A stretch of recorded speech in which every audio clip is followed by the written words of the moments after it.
Sophie, you're very Let's quiet start tonight. here. Are you? Oh, Oh, I'm Okay. fine. I'm aware. I can hear her crying upstairs, and ah, Pascal's pacing back and forth. So yeah, if we can get started, then I can run off if I need to, but hopefully not. okay, great. Okay. But don't worry if you have to, you know. Okay, I'll try. Yeah, I'll try. I think from what I can hear, she's settled a bit. Okay, let's go then. Okie dokie. Sorry.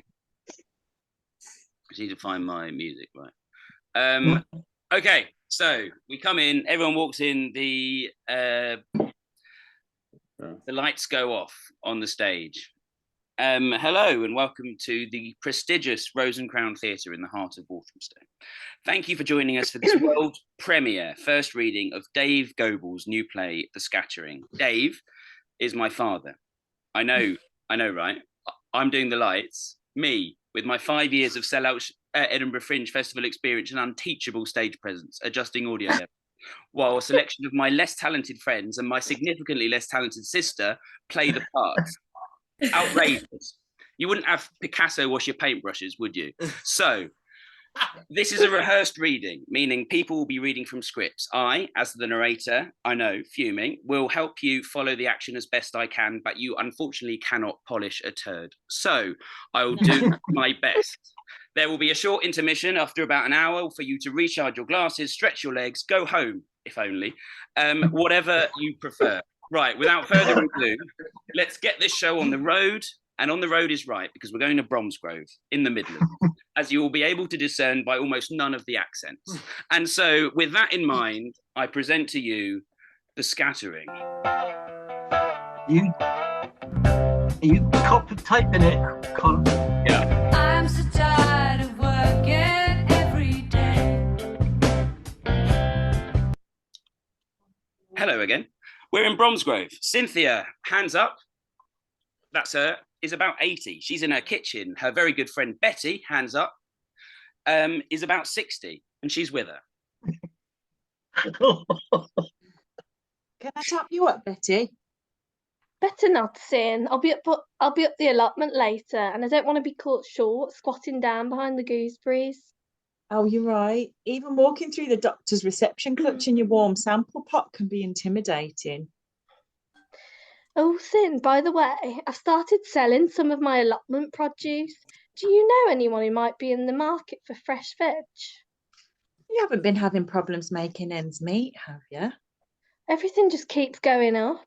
Milk, corn plasters, bitcoins. Jim found a Bitcoin once, jammed in a Tesco trolley it was. Took him ages to prize it out. I'll tell you what, put me down for a couple of leaks. I haven't got any leeks, Sin. What have you got then? Potatoes and spring onions. Okay, I'll have a bag of spuds. You should have said things are getting a bit tight. I don't like to wear my financial dirty linen in public, Sin. I'll tell you what, put me down for 2 bags. Thanks, Sin. You better eat them quick, though. They're on the turn. Do you think your Susan might like some fresh veg? Oh, I don't know, Bab. Why, that girl's tight. Did I tell you she stuck a second-class stamp on my birthday card? Bloody thing arrived days late. A second-class stamp? You haven't heard the worst of it. Guess what it said on the front of the card. Happy birthday. Another year older and wrinklier? No, Betty. Happy birthday. In dog years, you should be dead. Where on earth do you buy your cards? No, worse than that. It had a picture of a fish and it said, wishing you a happy birthday. No. I'll tell you, it sent shivers right through me. Honestly, you couldn't make it up. I can't believe it. How could they? I know. Did it bring it all flooding back? Oh, I'm sorry, Sin. I shouldn't have said flooding. That's okay, Betty. But no matter how much time passes, it never gets any easier. I can't stop picturing him dead, but still bobbing along in the River Severn. I don't think he did much bobbing, Betty. Probs not. How long's it been now? 2 years and 3 months exactly. A week next Thursday. It caused quite a stir, didn't it? Midlands Today showed an animated map of the route Jim's body took from Bicton to where that fisherman dragged him from the English Channel. Who knew the bloody Severn went all that way? And Channel 5 wanted to do a reconstruction for their Fishing Trips from Hell series, but I wasn't convinced they'd treat it sensitively enough. You're probably right. It must be so hard. It is, Bab. It's not a day goes by without me having some contact with my Jim. What contact can you still have after all this time? Well, his urn won't dust itself, and we're always talking together. Oh, that's nice. What do you talk about? Talking about my day, updating on my rash. I remember he was very concerned about your rash. I don't bog him down with too many of my day-to-day worries. I told him about the birthday card, though. He needed to know about that. What did he say? Well, he didn't say anything, Betty. He's still dead. Sometimes, for a change, I take him out into the garden of an evening for a chat, if it's a clear night. Do you pop a scarf round him if it's a bit chilly? No, I don't think he feels the cold anymore. Must be nice, never getting cold. We just sit out there on the steps, and I look into the sky. Into the sky at all the thousands of stars. And I wonder if he's sitting on one, looking back down at me. Oh, that's nice. His eyesight must have improved then. Don't you still have his glasses? Not his long-distance glasses, Betty. Betty and Cynthia pause, both deep in their own thoughts. The sky is very big, Sin. How big do you think the sky is? Oh, it's very big, Betty. Is it? Oh, yes. He's getting his money's worth from those long distance glasses now then. Well, let's hope so. I wish I had someone like Jim to talk to of an evening. Well, if you fancy a catch-up with him, he's always on the sideboard. He don't go out much these days. That's very generous of you, Simbab. It has been ages since I had a good chinwag with Jim. If you'd like a chat now, I could give you both some space. No, I think I'd feel more comfortable with you next to me. Oh, go on then, have a little chat. You'll probably enjoy hearing someone else's voice for a change. Hello, Jim. It's Betty here. How are you these days? Don't expect an answer from him, Betty. Oh, I forgot. I'm fine. Just the usual day-to-day worries. You won't like what's happening up the allotment, Jim. Don't worry him about the allotment, Betty. I've never told him anything about the troubles. Oh, I'm sorry, Sin. I didn't think. Sorry, Jim. Maybe this wasn't such a good idea. I don't want to start causing problems between the pair of you. It's okay. He's never indicated that I've ever said anything that's upset him. He might not even be listening all the time. Well, let's hope he was on the loo or something. Just then, Cynthia's front doorbell rings. And she goes to answer it. Hello, Stan. Come on in. Betty and me just been having a little chat with Jim. Oh, that's nice. How is he these days? Still dead. Oh, You could have a chat with him, Stan, if you'd like. oh, hello, Betty, love. Yeah, might be nice to have a chat with the old lad, have a catch up.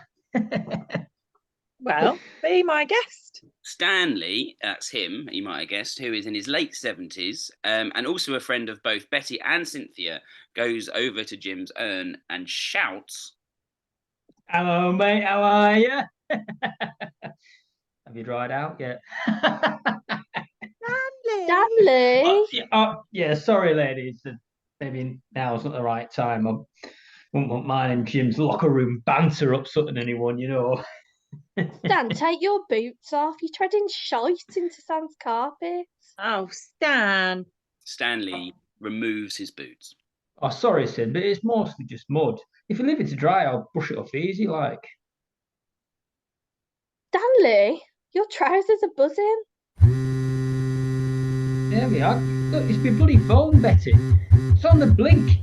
Every time I ride my bike, it automatically switches to flight mode and starts growling. I tried lowering the saddle, but it makes no difference. It's not very pleasant, Stan, especially considering the area of your trousers it appears to be coming from. I know, but sometimes even a gentle vibration can be quite comforting, eh? Can't it, ladies? That could get addicted. I'd have to get rid of myself. You stick for the same reason. Stan, maybe it's time to open your wallet and buy a new one. But this one fits my pocket very snugly. I bet it does. Well, look, it will probably stop in a bit. Oh, there you go. There you go. It stopped. Look, Sin, if you can drag yourself away from your trousers, there you go. I brought you some nice courgettes and a firm beetroot.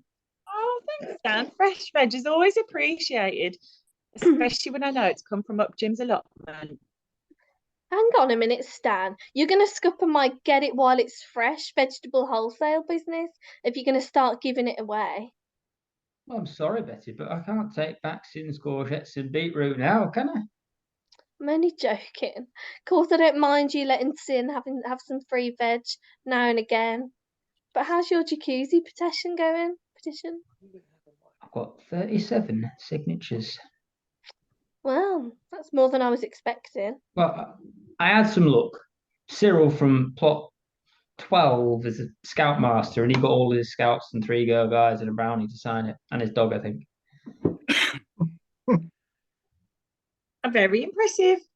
Did the brownie have parental consent? I didn't think to ask, Sin. With that sort of public support, council's going to have to step in and do something. Well, you'd think so, but so far I've heard an ounce. Who's ever heard of a jacuzzi on an allotment? I know, it's a bloody disgrace. We've got to get it moved. Yesterday, I smelled Backy Wacky up there. I quite fancy a but I feel there's just too much jeopardy of an indiscreet photo being taken by him at number 42. He's got a telephoto lens. Yeah. I agree. A jacuzzi can be a nice way to relax, but an allotment's no place for splashing about, having fun. Oh, how are your pumpkins, Betty? Did you shift the powdery mildew? Eventually, Stan, but it was a struggle. Oldest plant disease on record, that powdery mildew. Goes back as far as 300 BC. It went back as far as my collies. That was far enough for me. Now we have to contend with bloody jacuzzi blight. Now that is proving much harder to shift. Bloody outsiders, more interested in pot and weed than weeding and potting. Of all the allotments, Of all the allotments, in all the towns, in all the world, why did the buggers have to choose Jim's? Don't know why that's not playing. Oh. There's crazy people running all over. Okie dokie. Right, so this is where it gets slightly trickier. Across town, still in Bromsgrove, we're in another kitchen. Robert, hands up, 50s, is the son of Cynthia. Hands up, thank you very much, you've just met. He and his wife, Susan, also 50s, hands up, are eating breakfast. William, hands up, early 20s, brings in the post. The post's arrived. Probably another parlour of us full of them. I blame the post office. You'd call the police if anyone was continually pushing dog shite through your letterbox. I suppose if we still expect a full postal service, we should accept a percentage of it. Will most likely be shite. Well, let's see what excrement he's bought us today then. There's a short pause while Susan sorts through the post. Oh, Gordon the gutter man wants to give us a free quote to clean our gutters, to remind us he's now selling wet fish on Fridays. What's the difference between wet fish and dry fish? I'll make a point of asking him on Friday, William. Can you chuck another slice of bread in the toaster, please, Mum? Chuck. Oh, you know what I mean. It's only a throwaway comment. That's the problem today. Everything's just thrown away.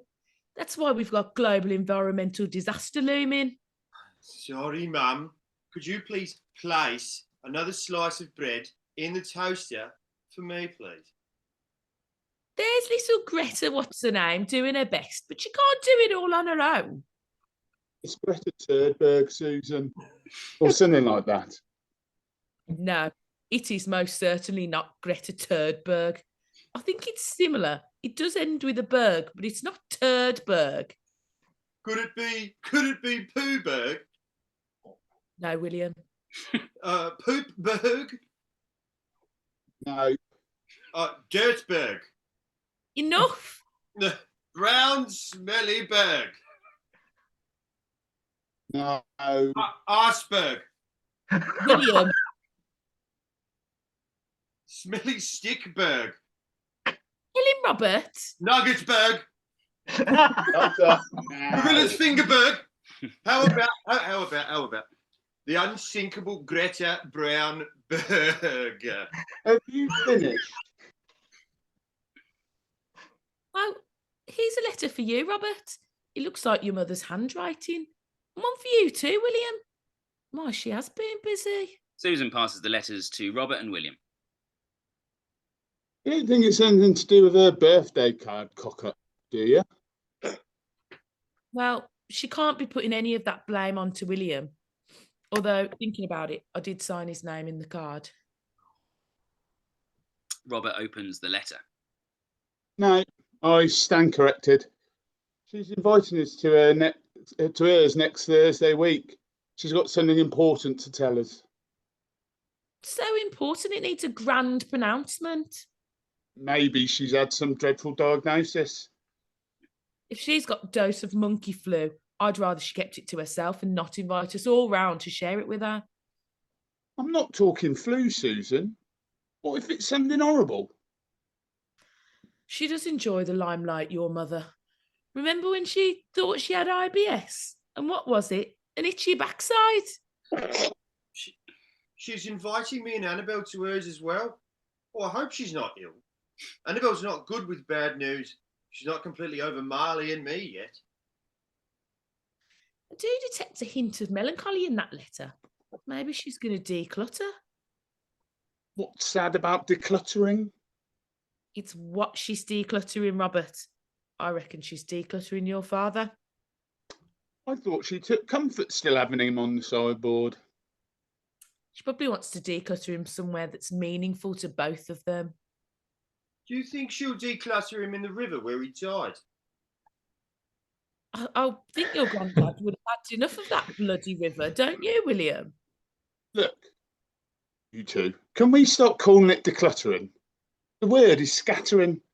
And if that's what she decides, then it will be someplace significant to both of them. Yeah, well, they did enjoy a pint in the snug of the Spotted Cow most weeks. I don't think health and safety would be very happy having Jim's remains scattered around the bar, especially if he was anywhere near the sandwiches.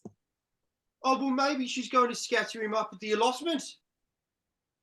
William's right. It'll be at the allotment. They both loved it up there. Let's just hope they don't end up floating on the surface of that jacuzzi they've all been moaning about. Right, just then, Annabelle, hands up, early 20s. William's girlfriend enters the kitchen. Annabelle's played by my sister, by the way, and listen to her accent and tell me that she's there on merit.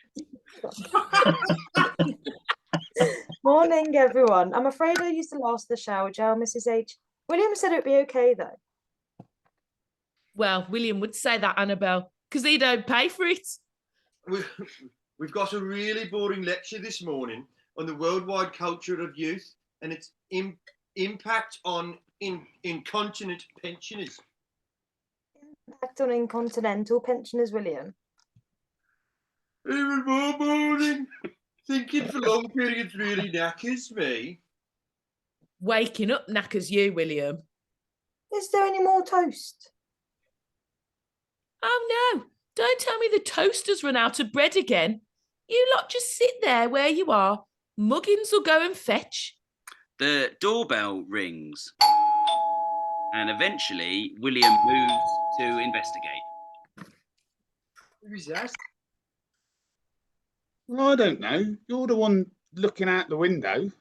Look, well, I don't know either. It's a woman. Well, that narrows it down. She's quite tall. How tall? Taller than you. Almost Amazonian then. No, just taller than you, Dad. She's got a coat on. Not much gets past you, Sherlock. She looks pissed off. Robert gets up to check for himself. Shit. That looks like Renee. I think you're right, Dad. It is Auntie Renee. Who's Auntie Renee? She's William's auntie. Yeah, I gathered that from the auntie prefix. You never said you had an auntie, William. She's what a distant auntie, Annabelle. Well, you can say that again. I only met her the once at Granddad's funeral. Oh, suddenly there's a knock at the front door. And Susan appears.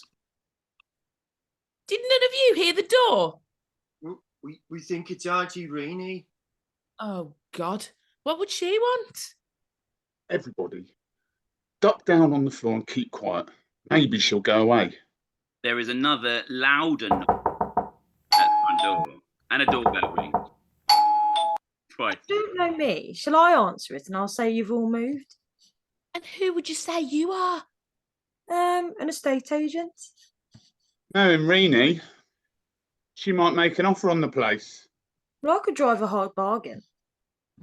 Look, we can't just leave her standing out there. The door knocks and the doorbell rings again. All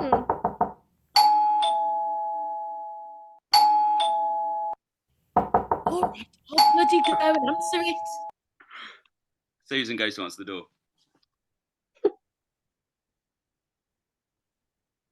Oh, You might muted. I did, sorry.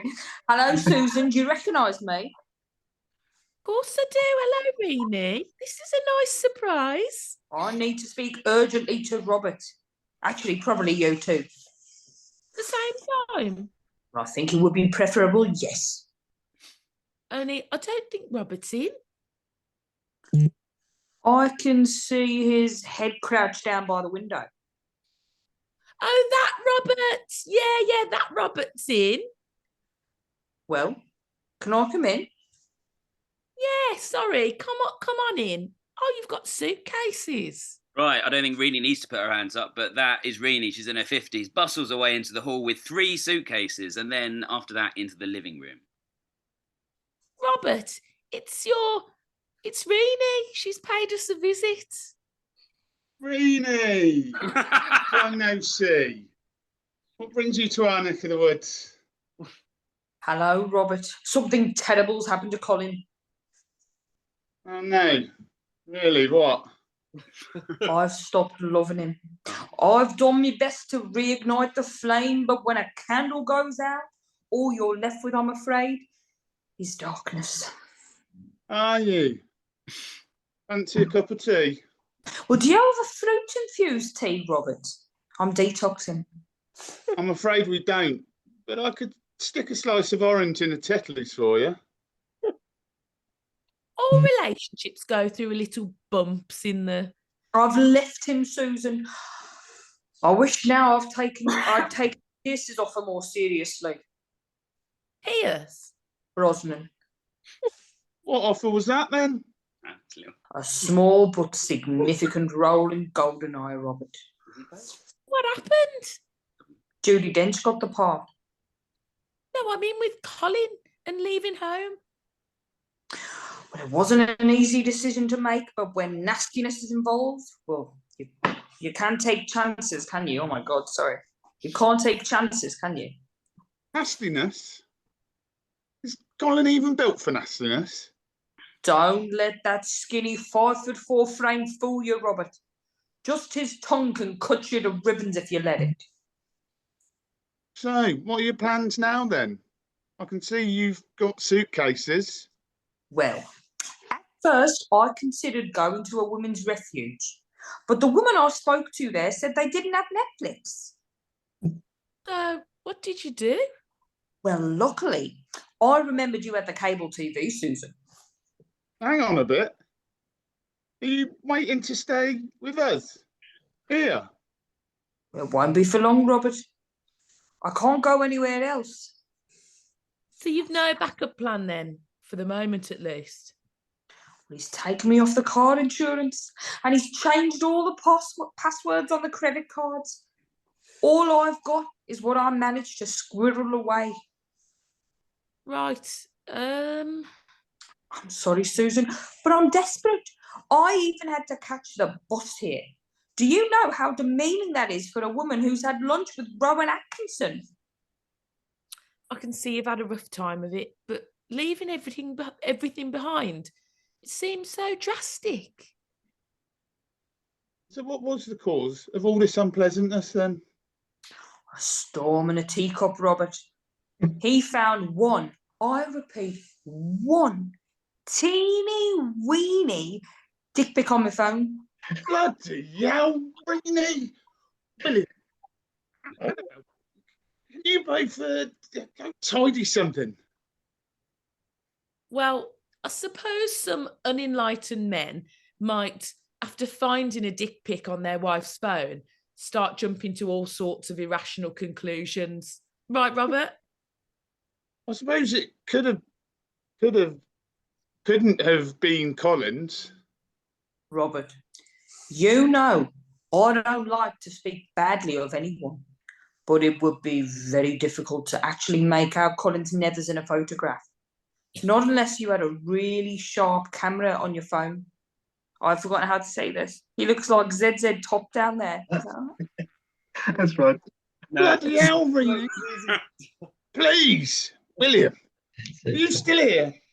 Take Annabelle and go and do something somewhere else.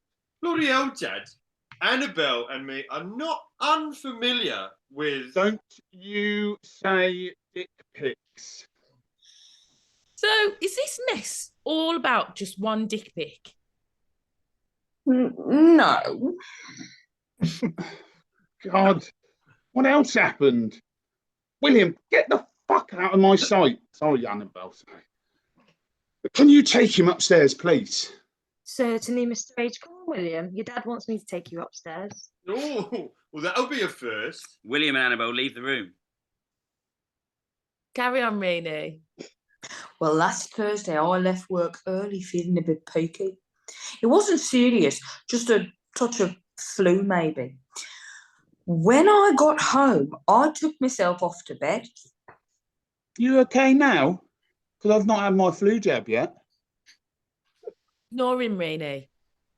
Well, I was just nodding off when I heard a very persistent knock at the door. So I slipped on my house coat, and I went to see who was there. And who was it? Not a meter reader. They're always turning up here unannounced. No, I knew it wasn't a meter reader. I know his knock. It was my brother-in-law, Blake. What did he want? Well, he wanted to borrow Collins' Black & Decker G-Speed hammer drill with reverse thrust. But I told him I was not feeling well enough to root for it in the shed on account of the flu. It's a nice drill, that. He told me that you can kill a cold with kindness, and if I wanted him to, he'd make me some cock-a-leekie soup. Cock-a-leekie soup? Does he make a nice drop of cock-a-leekie soup then? Oh, he makes a lovely drop of cock-a-leekie, Robert. He's renowned for it in Smethwick. So, he said I was to get myself back up to bed and he would bring it up when it was ready. Cock-a-leekie soup? Yes, cock-a-leekie soup. You're not listening? No, sorry, Rini. You go on, Bab. Well, after a bit, he came up with the soup, but I was still feeling a bit poorly, so he said he would help me with the spoon. Spoons can be tricky. Exactly. Well, I'd nearly finished it, and Robert, it was delicious. When Colin suddenly came bursting into the bedroom and started to go ballistic. Hadn't Blake made enough cock-a-leekie for two then? I told him straight, I wasn't going to lie there listening to baseless accusations whilst partaking of the cockaliki. Quite right, too. I told him calmly, if he went downstairs, Blake and I would get dressed. Then we could discuss the situation like adults. Why did Blake need to get dressed? It was very warm in that bedroom, Robert, and there was quite a bit of spice in the cockaliki. Even so, Rini, both of you undressed and in bed together. What was Colin to think? Whose side are you on? Yours, of course. So you both got dressed and went downstairs to talk it through? Well, Blake thought it best if he didn't engage Colin just then and jumped out of the window, legged it down the garden path and disappeared over the neighbour's bottom fence. Have you ever had cockaliki soup with Blake before? Robert. Well, I tried to explain, but he didn't want to know. So, sod him, I say.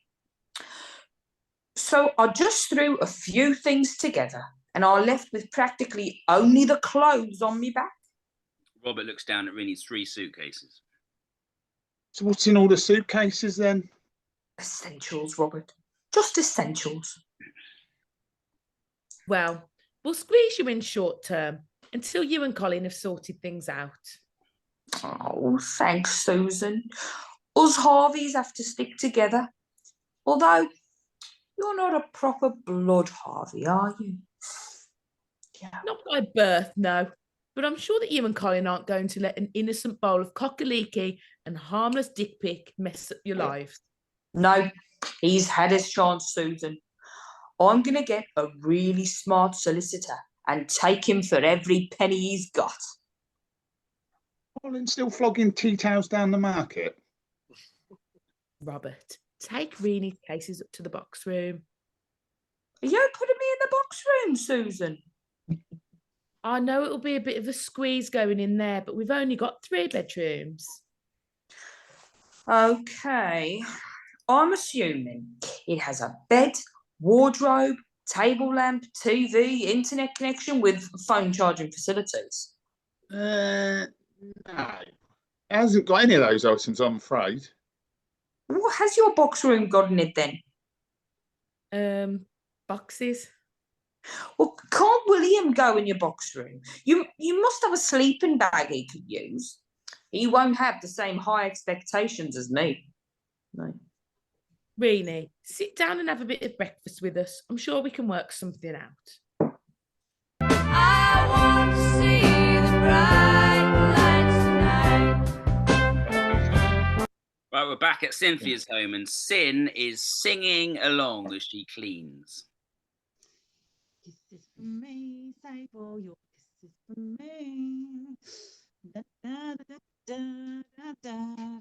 Cynthia jumps as she bumps into Jim's urn.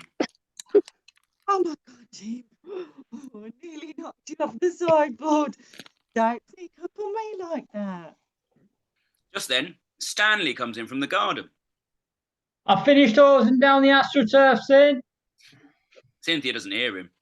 You're a cheeky Jim, creeping up and giving me a fright. I'll make sure my boots are off next time I step on it. Oh, just look at the state of you. It was only a couple of days ago I gave you good polish. Now, where's me pledge? Stanley comes into the living room. Most of it's washed off. Oh, Stan, I didn't hear you come in. Oh, sorry, Sin Pet. Were you having a quiet moment with Jim? Oh, yeah. And there's me shouting the odds over shitty AstroTurf. Stan, shh. He doesn't know about the AstroTurf. He hated the stuff, him being very much a grass man. If we must talk about it in front of him, let's call it Castro Smurf. Then he won't know what we're talking about. Well, that'll make 2 of us then. Oh, come on, Stan, it's simple. I'll say something like, oh, Stan, have you finished cleaning the shit you trod all over Castro Smurf? Oh, right. So, Castro's AstroTurf, right? Okay. And I'd say, yes, Sin. It's Smurfs all clean again. I get it. Oh, I knew you would. I've just been giving him a spring clean. His urn gets so dusty. Oh well, boys will be boys, Sin. So have you really cleaned Castro Smurf? Most of him. Good. Fancy a brew? Thanks, Pet. I could murder one. 2 sugars. Ta, Pet. And a sweetener, if you got it. Oh, just stick your No. little finger in. You and your sweet tooth, Stan. It's a wonder you've got any left. Cynthia goes to make the tea. Stanley wanders over to Jim's urn. Hi, Jim. Sorry about the drying out remark I made before. I'm not sure if your sense of humour's changed much now you're dead. Can I tempt you with a wagon wheel, Stan? Oh yes, please, Sin. Now I know we had some good laughs and that sort of thing while we were alive and kicking, mate. 1 wagon wheel. You 2, please, Sin. But Jim, I want you to know that although you're on the sideboard resembling the contents of a Hoover bag, it's still a huge comfort to your Cynthia. Castro's mouth looks almost back to its best. Have you finished? Because I think I can still see a bit you've missed. Yeah, there's a bit I couldn't shift, Sin. I'll need something stronger on it. Jim, have you heard about poor old Chalky? I'm not sure about that, Stan. I don't want you taking colour out of Castro's Smurf. A patchy Smurf's not a good look. I am a gardener, Sin. I'll sort it. Castro's Smurfing, not real gardening though, Stan. Sorry, Jim, as I was saying, they found poor old Chalky dead a few months back up his allotment, swinging from his runner beam frame in a light breeze by his extendable power cable. You know, that one he had. He had a potato sack over his head. Maybe I could ask to borrow next door's power washer. The police... Sorry. The police say suicide, but I have my doubts. Have you heard anything? How long would it take for him to get from his runner beam frame to where you are? That's a question, isn't it? I suppose a suspicious death might slow up his arrival, red tape and such. Just then, Cynthia reappears with the tea. I was saying, Castro's Smurf, not real gardening, Stan. I don't want faded patches. I see you wearing Jim's old slippers. I slipped them on when we came in from garden, Sin. You don't mind, do you? Of course not. It's nice to see him moving about the place again. They fit you okay. Oh, I Pet. Snug as a thumb up a bum crack. Well, that is snug, Stan. But have a look at these spuds Betty sold me. Tell me what you think. Oh, they've had it, Sin. But, well, it has been a bad year for spuds. She must be struggling if she's having to shift these for a few extra quid. Can I eat them, or are they only fit for the bin? I suppose it depends on how hungry you are. To be honest with you, the bag she gave them to me and looks more appetising than these bloody spuds do. What'd she charge you? She was doing a special offer. Buy 1 bag, get another bag free. I asked if she could put both bags in 1 bag to save on bags. To be fair to her, she did warn me they were on the turn. On the turn. These spuds are doing bloody pirouettes down there, Sin, tell you that. Shut up and drink your tea. I want to see the bright lights tonight. The whole scene's gone. Yeah, well, no. Right. So, back at the other house, Betty, I know, she was in the first scene. She knows both of them. She's the cleaner of this family. Betty knocks at the back door. Excuse me. One sec. There you go. And pops her head round. Oh, Susan, I brought your spring onions.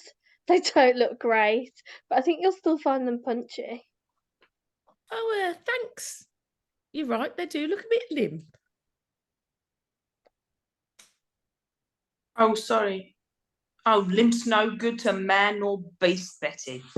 We're only talking spring onions, really. There's more to my life than spring onions, Betty. I can imagine there is, but would you like a bunch? Okay, I'll take 2 bunches.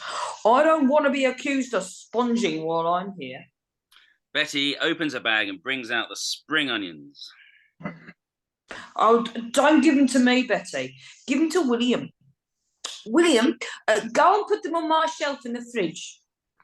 Why don't I have a shelf in the fridge, Dad? That'll be 70p. I've only charged you for 2 bunches, but given you 3. You're going to need a bigger shelf for that, aren't you, Reenie? Robert, see Betty's all right with the 70p, will you? You know I'm good for it. Right. But I think they should go on my shelf until I see the colour of your money. Robert, I've had a letter from your mum, and I'm not sure what to make of it. Is she inviting you round to her place? Because she's got something to tell you. Well, that's exactly it. How do you know? We've had the same letter. She's going to scatter Dad's ashes, and we reckon it's going to be over either yours or Stan's allotment. Uno momento, s'il vous plaît. I've not received any letter from her. Why haven't I got a letter? He was my dad too. I'm sure it was just an oversight. I'm sure she'll involve you. Oversight my arse. She's only getting rid of him to stop me from asking if he can spend time on my sideboard. I'm grieving for my dad too, Reenie. But it's Mum's decision. We have the same father, Robert. We just entered this world via different front doors, that's all. Well, maybe the scattering can bring healing and closure then. Robert, he's only just come into my life, and now she wants to chuck him away. But you know where he'd been chucked. You could still visit. No one's going to be chucked away. And it will definitely give him more room to spread out. Yeah, all over the bloody West Midlands. But it must get very claustrophobic being stuck in that urn. Do you think a dead butterfly gets claustrophobic in a matchbox? Was the butterfly dead or alive before it crawled into the matchbox, William? Pretty impressive if it was dead, Annabelle. If she's made up her mind, then it's probably a done deal. Well, sounds like you all think she has it all sewn up. Well, let me tell you this. Before my daddy's ashes doth take flight, I'll not go gentle into that good night. Doth? Bad night, sorry, shit. Reenie, where there is discord, may there be harmony. Where there is family, may it include you. Oh, I'm worried about what I should wear. Well, at Gloria Honeyford's father's scattering, I wore Jean-Paul Gaultier. Oh, I love Jean-Paul Gaultier. Actually, the scattering proved to be quite a difficult occasion. You see, the deceased had requested that his ashes be scattered at sea. That's it.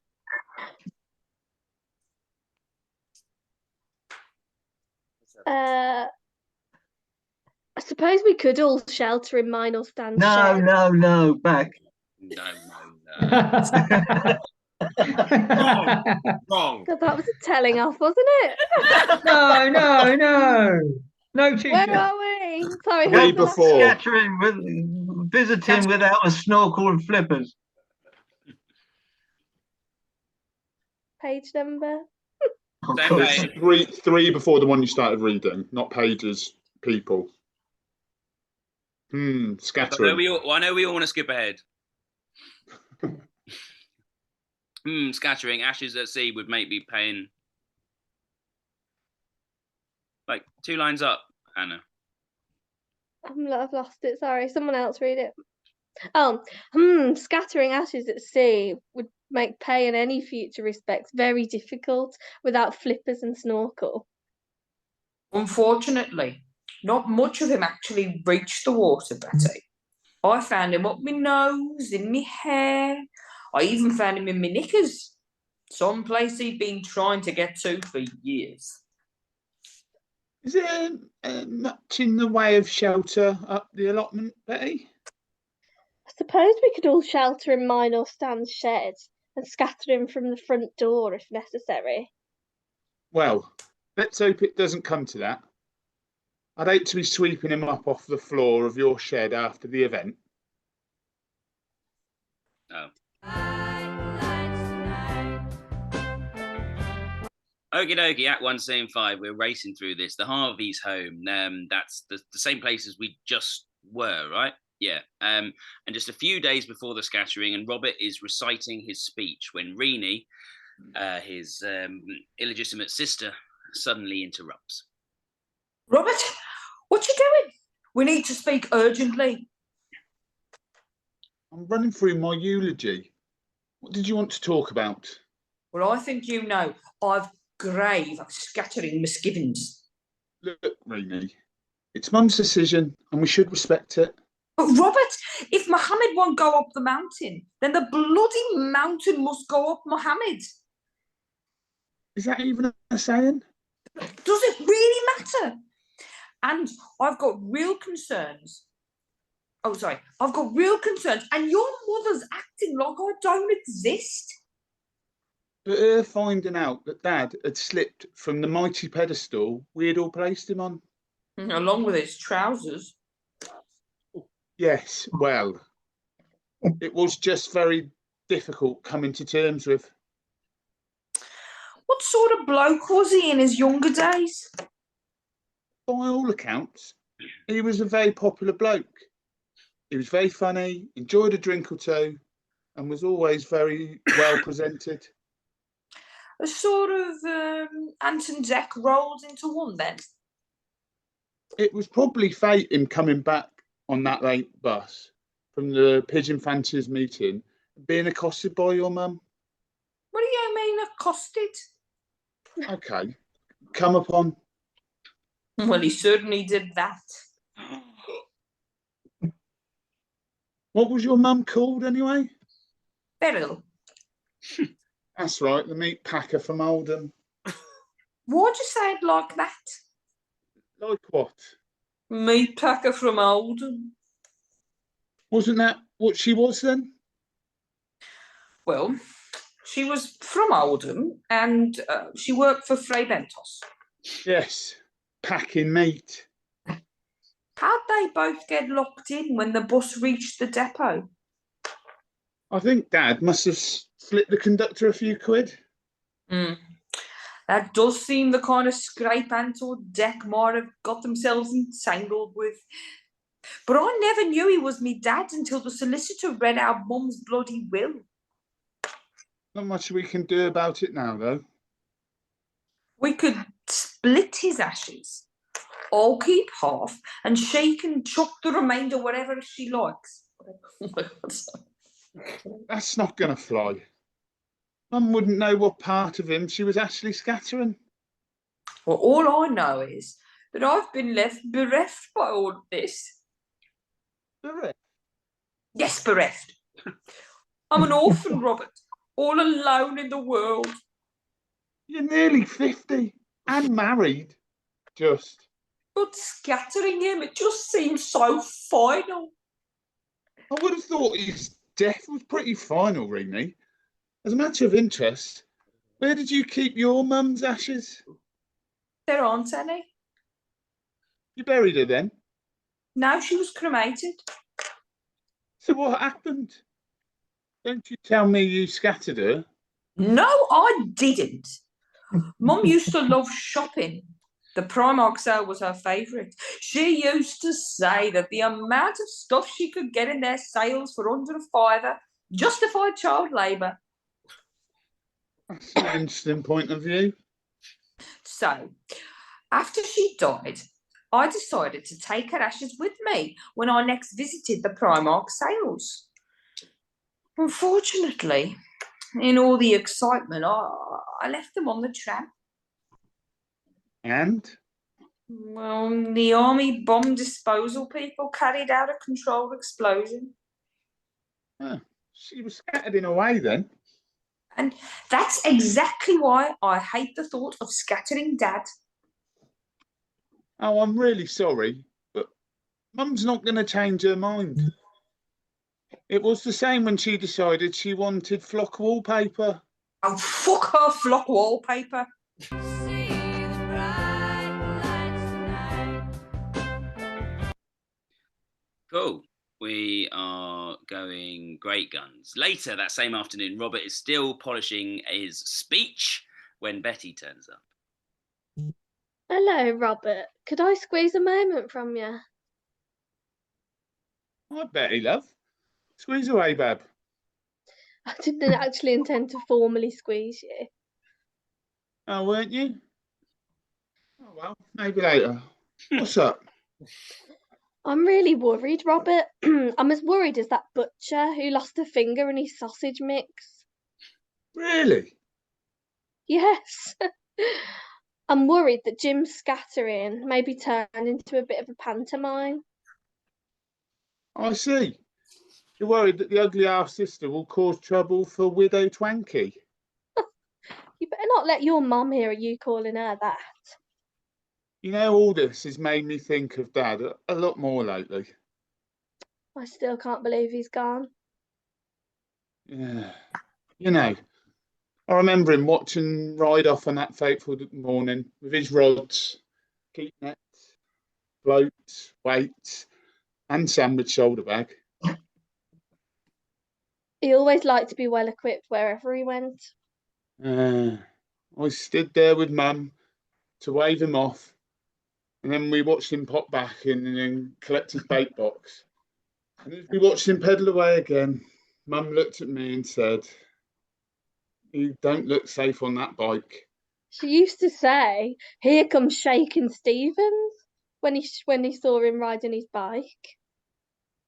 Watching his backside wobbling round the corner and out of sight, I never imagined that would be the last bit of him I'd ever see alive again. What if the scattering becomes a fiasco of bitterness and, God forbid, name calling and pushing and shoving? It will be a disaster. It will take a long time getting over. I know. So I've had an idea for eliminating ash drift due to strong winds. Have you ever heard of a scattering tube? No, Well, it's a tube. for scattering. Well, you have heard of them then? No, no, sorry, I haven't. Well, basically, it's like a long, round, tubical thingy. Yes, Betty, I know what a tube is. Well, then, first you load the ashes into the tube. Then later, when ready, you shake them up, you shake them out upwind of the gathered mourners, or is it downwind? You sure it's not for sowing grass seed?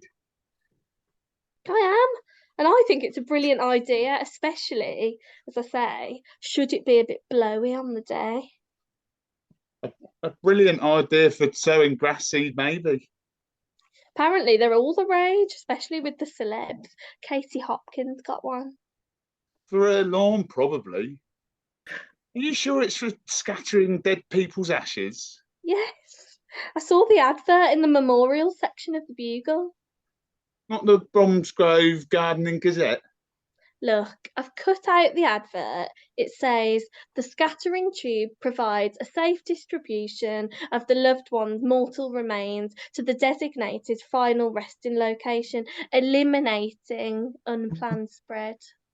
Are there any disclaimers? There's a few, but you don't need GCSEs to operate it. Just a steady hand and a cremated dead person inside it. Betty hands the cutting to Robert. It just says unsuitable for scattering by a child. Keep in a dry place, especially after it has been loaded, as the tube is not watertight. God, that would be very awkward if the ashes got damp. It'd be like pushing out a constipated 4-foot turd. Although I suppose you wouldn't have to worry so much about the wind direction. No, just an ash turd falling on someone. Are they expensive? Well, it depends on how sophisticated you want it, but I don't think it will cost anything. I think I've got the answer. Betty opens the large bag that she's been carrying and brings out a cylindrical object. What's this then? Well, at the moment, it's a didgeridoo, but I'm planning on turning it into our very own scattering tube. What do you think? Well, Mm. Now, let's not be negative, Robert. I'll put a baking powder shaker lid over one end, and all you need to do once Jim's ashes have been loaded is shake and scatter. Is it that simple? I suppose if you so wished for a more intimate scatter, seeing as it is a didgeridoo, you could always blow him out. Betty hands the didgeridoo to Robert, who examines it. Betty, this might just be the thing. But we'll need to do something about all these kangaroos. Not a problem, Robert. I can easily funeralise it. Oh, hang on. Is that an autograph there? What did it say? Ronald or oh no. We don't want any autographs on the scattering tube, especially his. A bit of black tape will sort that out, Robert. Then I approve. Although selling it to Rini might be tricky. Righto, Robert. I'll go and start funeralising the didgeridoo. Scattering tube, Betty. Better scattering tube. I want to see the bright lights tonight. Okie dokie. Cynthia's home. The day before the family get together, Stanley arrives. Hello, Sin? You never believe it. The jacuzzi crowd have installed a tiki bar next to the hot tub.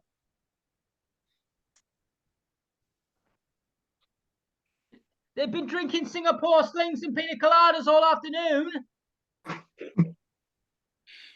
Sin, do you hear me? I need to call the council and my phone's still growling. Shut up. Can I use yours? Sin! I'm in the back. Oh, sorry, Sin. I didn't know that you. Shall I come back? Only I really need to call the council quite urgently. It's 4:30 already. They're probably clocked off already. Are your boots off, Stan? Stanley still's got his boots on and is leaving mud on the carpet. Well, yeah, they're almost off.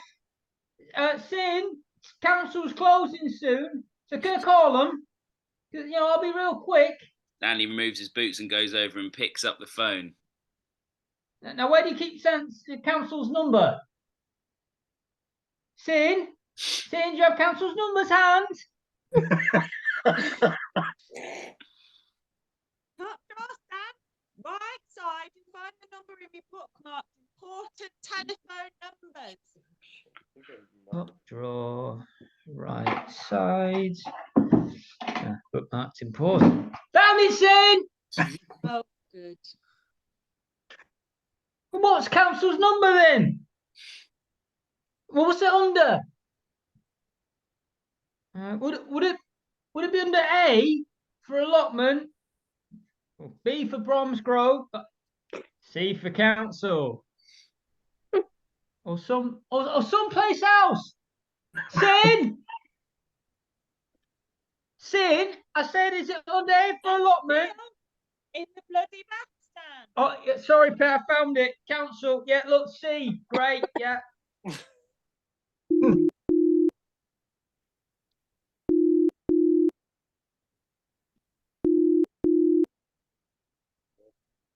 Hello, you've reached Bromsgrove Council. To better direct your call, please choose from the following options. For bin collection, press 1.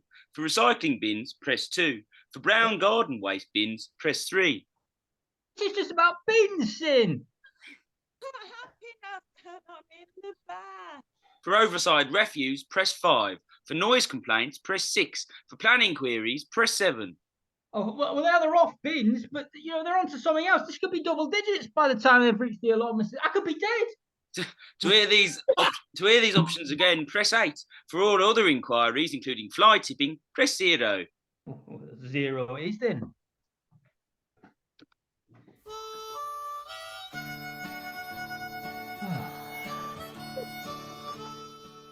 We know you're waiting. Your call is important to us.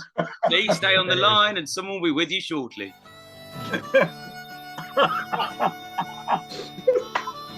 But they're working from home. I'm on hold, Sin. Buggers told me they know From Grove Council, how can I help? Stephen speaking. Police car, can I direct your call? Hello, Stephen. Can you put me through to allotments, please? No allotments, not Alan Lotman. Got stuck with him last time. I'm afraid I don't know the extension. Well, Cynthia hasn't written it down. It's not in her book. Yeah, okay. I'll hold, but don't be long because I'm on hold again, Sin. Feeling your frustration, Stan. Oh, yeah. Hello. I'm calling about Barrows Lane allotments. That's B-A. Yeah, okay, you know it. Yeah, okay. Yeah. Plot 7 have installed a jacuzzi. That's J. Okay, yeah. Right, and I'd like a status update, please. Yeah, well, why don't you know about it? I've called several times. Yes, that's me. Yeah, I do know there's an investigation underway. I instigated it. I should be investigating it. It's been classed as an irrigation system. It's a jacuzzi. It's got bubbles coming out. Well, I've got some new information that might just cast doubt on that irrigation system. Have you got a pen? Okay, well, write this down in big. Make sure it's working. Yeah, it's working. Okay, write this down in big letters because it's important. Capitals like. They've built a tiki bar next to the irrigation system. What do you got to say about that then? Huh? Suddenly, Cynthia spots a ladder against the bathroom window. Stan! Stan, I need the bloody window cleaner. Stan! Sandy, go and tell the window cleaners to stop cleaning the bathroom windows today. Can you hear me, Stan? A Stan doesn't hear. tiki bar. Tiki. Well, it's a tiki bar, like, like they have in Hawaii on movies. Oh, well, I don't know what movies you're watching. I haven't been. Okay, well, neither have I been there, but I still know what a tiki bar looks like. Pina coladas and stuff. Well, why have I got to go on hold again? Said they put me on bloody hold again. Bloody hell. It ladders on the windows, Stan. Be quick. Go stop them cleaning the bathroom windows. Oh, you're back. You need to Google tiki bar just because you haven't heard of one. Don't mean they don't exist, does it? I mean, I don't know much about tectonic plates, but I don't need to Google them to know I can't buy one in John Lewis. Cynthia spots the window cleaner's head at the bathroom window. What are you doing, Stan? He's on the ladder. I can see the top of his head. Stan, put the bloody phone down and stop him. Well, the point is this a frigging allotment or is it a beach resort? You don't need to answer. I know. Look, I am not taking any tone with you. I just want to know what you lot are doing about it. Stanley, you are disappointing me now. This bus not deep enough to hide in. You'll see my Humpty Dumpty. Yes. I know it's 4:30, but you wouldn't expect a surgeon to knock off time if you were in the middle of a heart bypass operation. Oh, for higher tuck's sake, they put me on hold again. Dad, he's talking from the bloody window. He's trying to have a chat. No, I will not rinse out your bloody sponge. I want to see the bright lights. Great stuff. Right, Robert and Susan's home. It's the day of the scattering. This is the last scene before your break, so buckle up. Where the break yet? Susan, I can't find my clean shirt. It's on the back of the chair in our bedroom. That's my beige one. I can't wear a beige one to the scattering. Just then William appears. Can you help me with? Can you help me with my tie, Dad? Yeah, come here. Robert ties William's tie for him. William, is that your white shirt? Oh, Mum said I could choose a shirt from your wardrobe, but I wasn't to take the beige shirt on the back of the chair. So what am I going to wear? can't wear this orange one. I am trying to put my makeup on. Will I do, Mr. H? Oh, perfectly judged for this occasion, Annabelle. You look as if you've been tangoed in that shirt. Do I? Wasn't the look I was aiming for. Can I read you the poem I wrote for the scattering now? Let's wait for the others, then we can all enjoy it together. Oh, Susan, your makeup looks lovely, my dear. Well done. Make it seem as if I've achieved something unexpected. Not at all, Susan. You look like a rose blooming in late winter. Now you're in the light, Robert. That shirt does look a bit creased and very orange. Just keep your jacket fully buttoned. You look smart, William, but your hair needs attention. You got any gel, Annabelle? From the neck up, he resembles Wurzel Gummidge. It's his anti-establishment look, Mrs. H. We can't do much about that, I'm afraid. Give me liberty or give me death. Give him gel, Annabelle. Shall I recite my poem now, Mr. H? Where's Reenie? We've got to go soon. Rainy finally arrives. Have no fear, Reenie's here. Oh, is that your best shirt, Robert? What made you think orange was a scattering colour? Oh, Reenie, you look great. It's a Stella McCartney jacket and the skirt's Ted Baker's. Well, old Ted must have had a fine set of pins on him to be able to get away with wearing that kind of a skirt. How do you think Grandad's going to feel about, well, leaving home today? His home's been someplace else for some time now. All he left behind in that urn are the bits he couldn't take with him. I think Grant's only scattering him now because she's worried about accidentally knocking him off the sideboard. It would be tricky putting him back. I'd use a Hoover. There's no dignity being sucked up by a Hoover, Susan. What if it was a Dyson? A Dyson would be more acceptable, but there'd still be the worry of contamination from fluff and biscuit crumbs. You couldn't rest easy, lying next to a chunk of rich tea. Mr. H, what about my poem? Has anyone seen my shoe? Rainy suddenly spots the didgeridoo. What in God's name is that? I think Betty's done a really good job. No one would ever know it was a didgeridoo in a former life. But what's it for? We'll pop Dad's ashes in it, and it will prevent him from being blown all over Bromsgrove. Now I've heard it all. You're going to scatter my father from a bloody didgeridoo. Where's the dignity in that? No one will know it's a didgeridoo. Not now you can't see the kangaroos anymore. This is turning into a bloody farce.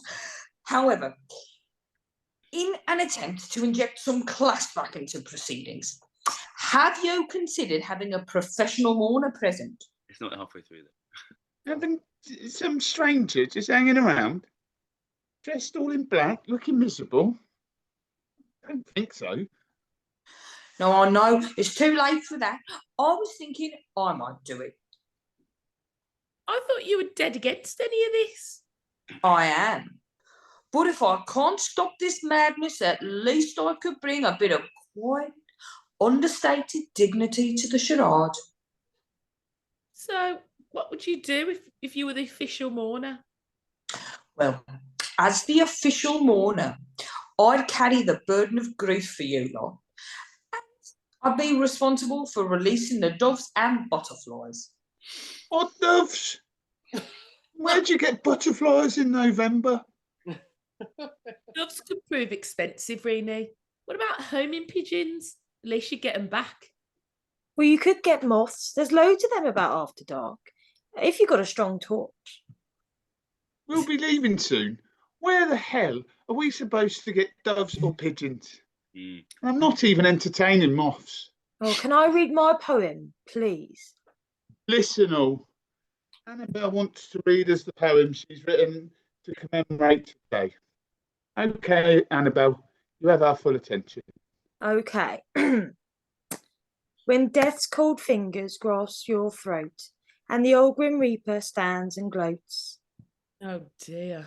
When you have fought your final battle, and loved ones wait your throat's death rattle. Yeah. Through tears we'll greet your final breath, and commiserate your drawn out death. Robert, do something. Your swollen guts with maggots crawling, swarming flies, they all come calling. Did she say something about maggots? It's such a shame you can't be with us, as we all meet up and drink some Guinness. Oh, I think it's beginning to lighten up. No more fishing in the Severn. Grandpa Jim's ensconced in heaven. Is this your show, William? No, that's a brown shoe. You can't wear brown to a scattering. Your dad's wearing orange. Excuse me, William. I'm reciting here. I'm sorry, Annabelle. No more fishing, tension pike. I wonder if I can have his bike. Ugh, the end was supposed to be funny, but you spoiled it with all its impact with your gabbing. Never mind, Annabelle. That was a lovely, poignant poem. Sure, Gran will appreciate it. Come on, everyone, let's go. I want to see the bright lights tonight. Right. Well, okie dokie do. That is your first act, folks. Don't worry, the second half is significantly shorter. Thanks the Lord. So go get yourselves a drink, psych yourselves up for getting this blasted thing finished. You've come this far. Come on, guys. I've got faith in you. See you in 15 minutes. Woo! You've now got an intermission. Does anyone need a wee or anything? Like get some water. Okay. Yeah. I'm just gonna make a hot water bottle. 2 minute break. Don't forget when the second half starts, Tom. Yeah. To play the introduction music from the beginning. You know, From the start. the first one we play. Yeah, the start one. Yeah. No,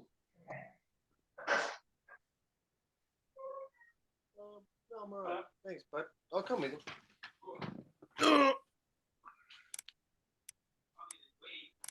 A wee? How you doing, Ruthie? All right, you? Yeah. Good. Did you talk to anyone today about you noticed? For God's sake. No, I've been in email conversations, but I'll tell you about it later. All right. Okay. I'm taking an interest. Huh? I thought, Dave, I thought you were going to say, have you spoken to anyone about the play? About the play? Yeah, I thought you were going to say, What come on, play? Ruth, who else are you bringing? She's got loads coming, I think. I know, Yeah. I know, it's good, yeah, no, just saying. How So, many Ruth, you got? How many you got? I don't know yet, we'll have to wait and see, won't we? So Is your mum and dad coming? well, you haven't invited them, have you? Yeah, we have.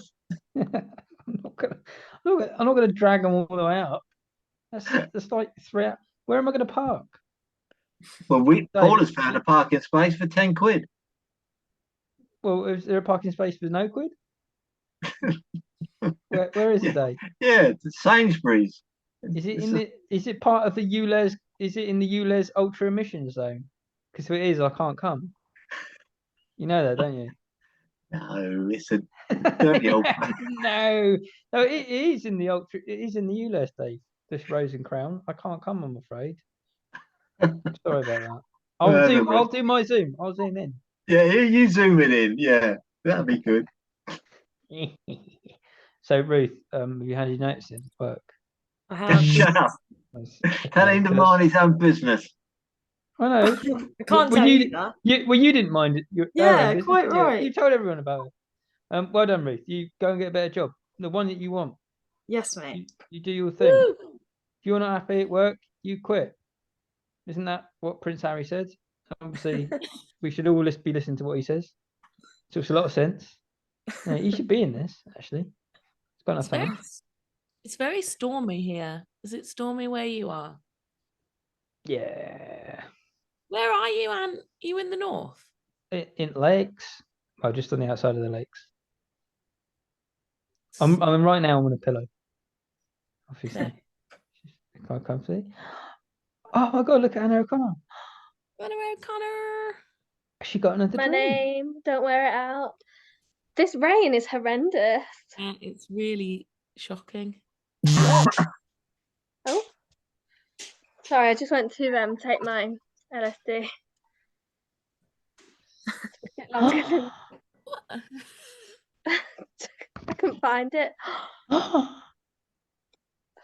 That didn't land, did it? Oh dear. And the answer is yes to the neck oil. Yes. Yeah, Anthony, yeah. how many beers are you gonna have next week, Anthony? When you say next week, you mean Saturday? Sorry, Saturday, yeah. Is this before or after? Before, Should probably- during, and after. In 3 days. Well, Dave, presumably we're going to have beers on the stage, aren't we? Like Yeah, it's a we more got- informal. It's a more informal part. Like you know, it helps. Who should we submit our rider requests to? You what? The rider requests, like what we need in the dressing rooms. Oh, I see. Judging by the state of that dressing room, some pledge, I would have thought. Are we allowed to drink on stage?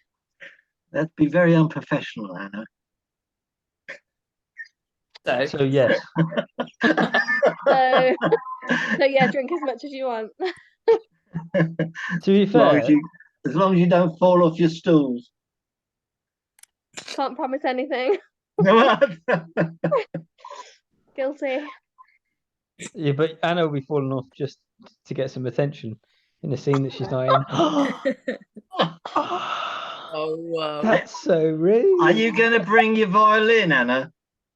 She will bring the golden microphone and speak into it.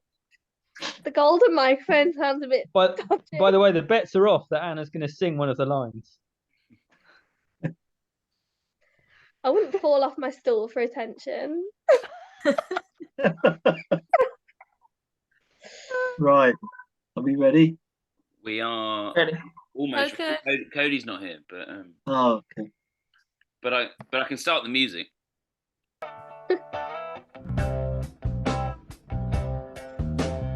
I'm so tired of working every day.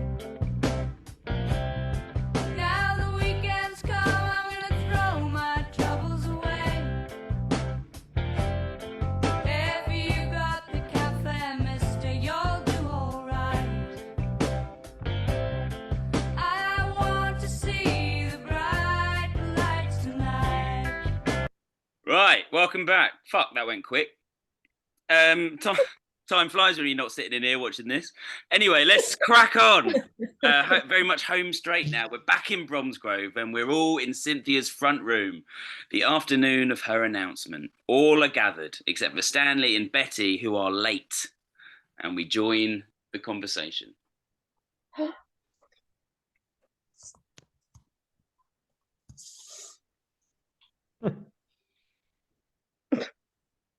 Cynthia.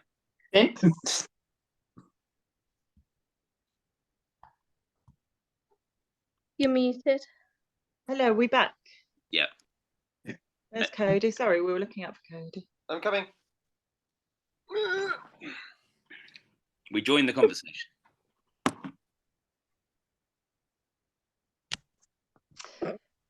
He then asked her how much she thought her dumplings weighed. The nerve. Well, she didn't tell him. I don't think she knew. Anyway, it's lovely to see you all. Oh, we're all here for you, Mum. I have lived my life this long without having to rely on too many folk season. My gym being the exception, of course. But it's not always apparent that a crutch is being used until it's snatched away. Sorry, remind me who you are. It's Renee, Mum. She stayed with us for a few days. Really? I didn't invite you. Renee is part of our extended family.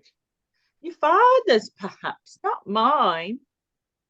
You've no compassion, you mean old witch. Renee, take that back. Oh, sorry. Did you? Oh, sorry. I can't hear. Chant. I'm surprised the bastard from Oldham wants to spend time with a witch. I've brought matches. Witch. This isn't starting well. Greenie, no. Please both apologise. It's time to put the past behind us, for Dad's sake. I'll always be the trollop from Oldham to her, Robert. You may have been spawned from my Jim's loins, but it was without mine or his knowledge. How do you expect me to react? Well, if Dad had no knowledge, what the hell was he doing on the top deck of that bus while my mother was conceiving? Let's all calm down. Call a truce for the afternoon. Not sure I can. All the time she's attacking me in my own home. Both offer the olive branch to each other. Olive branch? More like a twig of poison ivy. Oh, this is wrecking my day. Greenie, we'll never be best buddies. But for Jim's sake today, I'm prepared to let bygones be bygones. I'm sorry, Cynthia. And I don't have any matches. In the end, blood's thicker than water, no matter the arm it's drawn from. I've still got some nibbles in the kitchen. I'll fetch them. Maybe you'd like to help me prepare, Reenie. Oh, yes, of course. Lead the way. Cynthia and Reenie disappear to the kitchen. Blimey, that's a turn up. William, can you go and stand outside the kitchen door and come and get me should it all kick off again? William leaves the room. Susan, quick. Whilst Mum and Reenie's out the room, help me transfer Dad's ashes to Betty's scattering tube. Annabelle, go to the door and keep a lookout for Gran or Reenie. What would you like to do? Hold the urn and do the pouring, or would you rather hold the didgeridoo and do the receiving? I don't want him touching me, Robert. That's a risk, whatever end you are. Okay, I'll do the pouring. Robert begins shaking Jim's ashes into the didgeridoo. Hold the didgeridoo steady, Susan. We don't want any spillages. You concentrate on your job and make sure nothing touches me. That's it. All done and no spillages. That didn't take long. Put the lid back on the didgeridoo, Susan. High five back. What's that, Robert? What's what? That bloody there. It looks like a little pile of something. Oh, that bloody there. It looks like a little pile of something. Correct. A little pile of your father. Okay. I'll hold the didgeridoo and you scoop him in. I am not bloody scooping, Robert. He's your father. I can't manhandle him into the didgeridoo, Susan. Well, blow him down the back of the sideboard then. I can't do that. Knowing every time I come round here that there's a bit of old Dad down the back of the sideboard. Achoo! Bless you. Thank you. But what are we going to do about that little pile of... Oh. Susan, it appears you gobbed on Dad. Oh, I'm so sorry, Robert. Poor Dad. It's me hay fever. November? What are we going to do now? We can't even blow him away. Just make a paste out of him and stick him in the didgeridoo. They're coming back. Why didn't William give us some warning? He's popped to the loo, Mrs. H. Slow him down, Annabelle. Susan, put the two behind the couch. I'll clear up the paste. Robert quickly mops up the pile of his father with his handkerchief before Cynthia and Reenie return with the snack. Hello, Gran. Carry the one. Hello, Gran. Are you and Auntie Reenie planning to come back in? Yes, we were planning, Annabelle, if that's all right. Cynthia and Rini come back into the room with the snacks now. What time are you expecting Betty, Mum? I'm assuming Stan will be attending too. Oh, they'll not be long, and then we can make a start. Oh, although they're both a little late. Suddenly, Robert looks up and he sees Stanley's arrived. Stan's here now. Oh, he's just chucked his bike in the front bush, Mum. That's not like Stanley. He's usually most respectful of my front bush. Look, the bottoms of his trousers are all wet. The others all get up and go over to look out the window. He's leaving muddy puddles. Go and let him in, William, but make sure he takes his boots off first. Look at the state of him. William goes to let Stanley in. Hello, Stan. The bottoms of your gardening trousers are all wet. Are they, William, lad? Good of you to let me know. Sorry, Stan. I didn't mean to state the bleeding obvious, but your trouser bottoms are normally quite dry. They are, lad. That they are. And I can understand why you had to feel the need to mention it. It's just I've had a catastrophic experience this afternoon. Oh, well, come in. But best get your boots off. Best get your boots and your boots. Best get your boots and socks off and roll your trousers up to the high water mark. You're dripping. Stanley removes his shoes, his socks, and rolls his trousers up to the high water mark, and the pair join the others. Stanley, blooming Oswald, what on earth has been going on? Rini leans Oh. towards Susan and whispers. Bloody hell, Swampy's turned up. Who is this bloke? He was mates with your dad. Looks like he's been trying to reenact Dad's river experience. Oh, Sinpet, you'll not believe what happened at the allotment. It was catastrophic. Absolutely catastrophic. Then Annabelle suddenly spots Betty arriving. Oh, look, Betty's here now, but she don't look right either. Seems to be shouting and waving. But I can't see you too. Why does this family appear to only attract nut jobs? Someone go get her before she starts attracting attention. Do you think it's safe letting her in that state? Don't be alarmist, Susan. It's only Betty. I'll let her in. Wait, Dad, do you want me to come as backup? Yeah, okay. Robert and William go to let Betty in.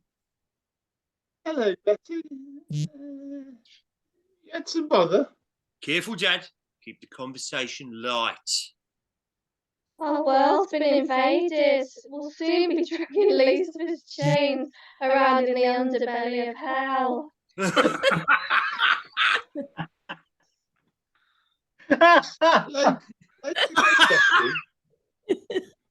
You done? Never mind. You're here now. Come on in. We're all here waiting for you. Robert, William, and Betty enter the living room. Betty, come in. Are you all right? Oh, you're looking a bit uncomfortable, Bab. You've got nothing riding up, have you? I've glimpsed the beckoning gates of hell. I've seen the angel from the bottomless pit and smelt the smell of the unwashed. Oh, you ain't been shopping at Lidl's on Pension Thursday again. I've had a visitation from the dark side, and I didn't much like it. Okay, this will give Betty a moment. We can all see that she's had a, something. She's had a visitation from the dark side. Are you not listening, Robert? The rabid dogs of hell are loose in Bromsgrove. She's definitely been up Lidl's. Are these people for real? I feel as if I've wandered into a parallel universe where everyone's gone batshit crazy. I've seen everyone. I nearly forgot. Earlier today, I made contact with Jim. My Jim? Our Jim? Yes, your Jim. I saw him clear as day. I was digging in the allotment, and he just appeared, bold as brass, and said he had a message for you. Sure, Betty. We don't want Mum upset today. Let us speak, Robert. Go on, Betty. What did Dad say? What do you think? Do you want to hear this? Dad won't have said anything that will upset me. He knows this. If Dad has a view regarding today, then he should be heard, irrespective of who he upsets. I'll hear what he has to say, but I'm not promising to change any of my plans. How can you ignore Dad's final wishes, Cynthia? His final wishes, as I recall, was to have toad in the hole for his tea and to catch a tench. Well, that was when he was living. He might have another final wish now he's dead. Now, how can you have a final wish anything after death? Death is the final last stop. There's no moving on from it. Now, what did he say, Betty? Was he unhappy with what's proposed for this afternoon, Betty? We don't need to do anything that's likely to cause upset today. Oh, yes, we bloody well do, Robert. Don't worry, Robert. I'll let Jim tell you himself. I've brought him with me. It's in my pocket. Are you all prepared? Betty's wherever going to be, Bab. All right then. I'll bring him out into the light. Oh, I forgot about this.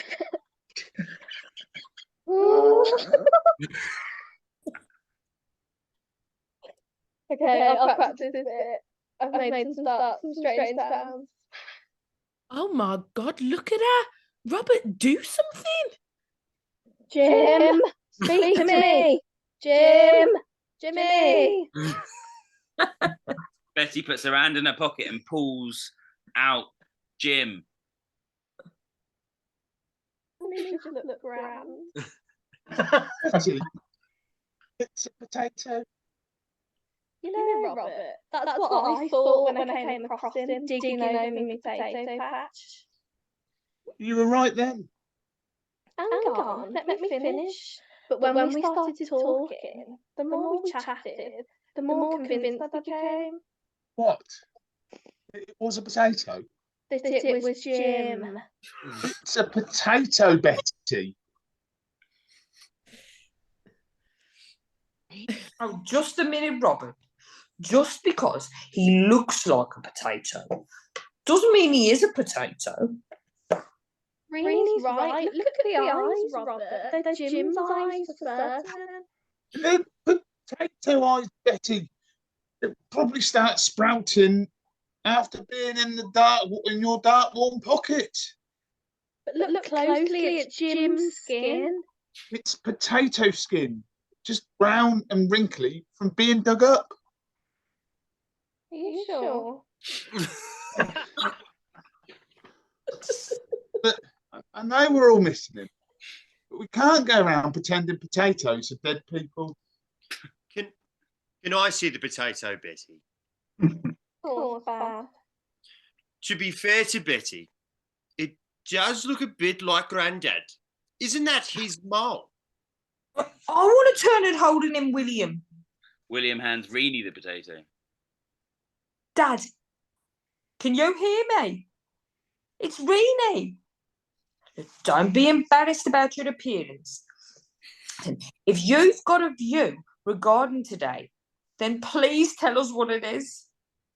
Reenie, you're talking to a potato. But if that is his mole, you're holding him upside down. Oops. I'm so sorry, Dad. I can't be dealing with this anymore. Cynthia leaves the room in tears. Someone should go and check she's all right. Shall I go? Now look what you've done, Reenie. Yes, please, Dan. Reenie, give the potato back to Betty, and Betty, please put it away. Betty puts the potato back in her pocket.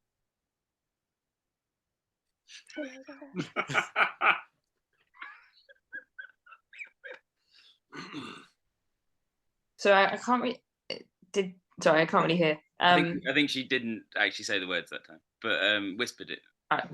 Okay. Just when I got him back, you lot tell me he's just a bloody potato. Look, he was a man of the soil. Isn't it natural that if he did come back, it would be as something he was familiar with? Well, I must say that, given a choice, I'd rather Grandad came back as a potato rather than a spooky, ghosty thing that moaned a lot and floated through walls. Look, I can understand how upsetting all this must be for everyone, but please, for Mum's sake, let's put the potato thing to bed. Snuggly back in my pocket, Robbie. Cynthia and Stanley rejoin the others. It's turning out to be a very emotional afternoon. I'd love it if my Jim came back, but I don't want him back as something I might accidentally slice up for me tea. It's fine, Mum. Let's just put the potato away and we're all going to move on. Maybe it's time for some more drinks. I think he's taking a little nap now. Listen, can you hear him snoring? Sorry, just for a minute. Can someone say my line? Sorry. Yeah. I'll read in. Although I don't know what they are. Let me listen. Let me listen, Betty. Let me listen, listen. Betty. He might still be saying something important in his sleep. Oh, for fuck's sake. Robert, Mum, let's give Betty a couple of something that might help her sleep off whatever's afflicting her.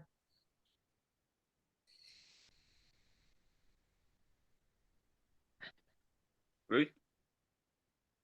All right. Is Betty shit-faced then? Absolutely not, Annabelle. Is she, Robert? I'm not pissed. I'm not pissed. You can put me in a barrel, but I'm not pissed. Oh, I'll take her up for a lay down. something's going on in Betty's head. She's not right. Cynthia returned. She's a bit calmer now, and I've drawn the curtain. She didn't want Lucifer picking in on her. Well, I can understand that. No one likes someone picking on you when you're not feeling yourself. Or when you're feeling yourself, come to that. Bit less of your gutter humour, please, Stanley. Sorry, love. Now Betty's resting. Would you like to tell us about your catastrophic experience earlier today? Well, shouldn't we be trying to get to the bottom of whatever sent Betty do lally? Jesus. We can't do that with her in the state of mind she's in at the moment. Well, at least there's no confusion about what happened to me in my trousers this afternoon. It was catastrophic. Yes, Stan? Yes. Yes, Stan. We heard you. It was catastrophic. And I only have one word for it. Jacuzzi blight. Isn't that 2 words, Mr. Oswald? Well, depends how quickly you say it. Jacuzzi blight. Right, See, Annabelle? Jacuzzi blight. Oh, fuck, sorry. Jacuzzi blight? Well, I suppose so. See? Brain cells really are really spread thin in this neck of the woods. At times, I thought I was seeing things myself today, but nothing stronger than Bovrils past my lips telling you. Looks like you fell into a cesspit, judging by the state of your trousers. Just tell us what happened, Swampy. Allotment saboteurs, my dear. Allotment saboteurs. Down with the jacuzzi bourgeoisie. Liberate the workers and watch them ignite. Oh, William, if only you could grow a beard. If only you could blush after a too. Hey, comrade. What happened, Stan? There were 4 of them preparing for a jacuzzi party. And by 2 o'clock, that party was in full swing, telling you. Well, I don't see the problem with that myself. Des O'Connor used to throw great jacuzzi parties. We're talking Jim's old plot here, love. A place for toiling in the good earth, not splashing about getting pissed. Well, given a choice of splashing about and getting pissed or toiling, well, we don't need to put that to the vote, surely. Then another 2 big boisterous girls arrived. Arses like weird pumpkins, and I thought, oh, they're gonna fit 2 more in that jacuzzi.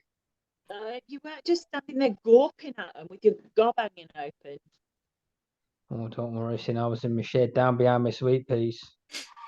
And did they have a struggle squeezing in then, Stan? Did they?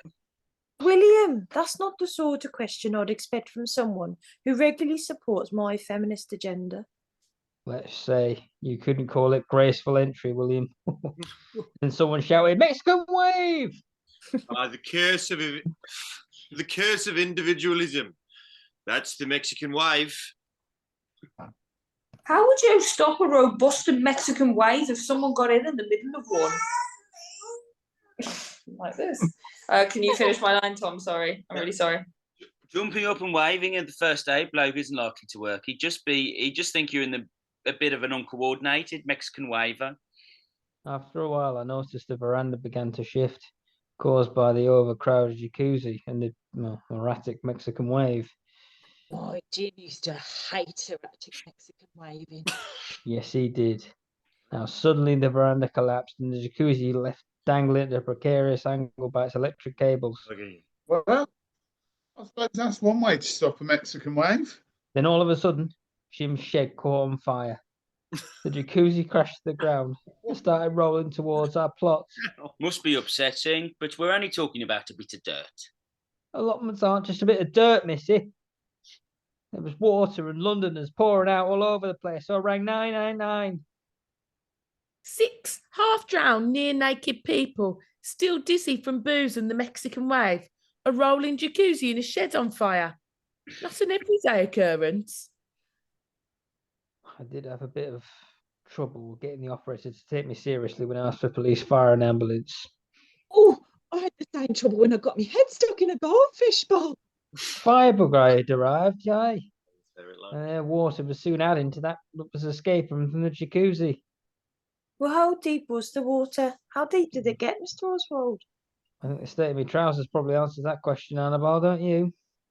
Did it impact your rhubarb? Everything's gone, pet. It'll be ages before we're growing anything more ambitious than rice and a bit of watercress again. Then, before all this happened, did you notice anything that might explain Betty's hallucinations?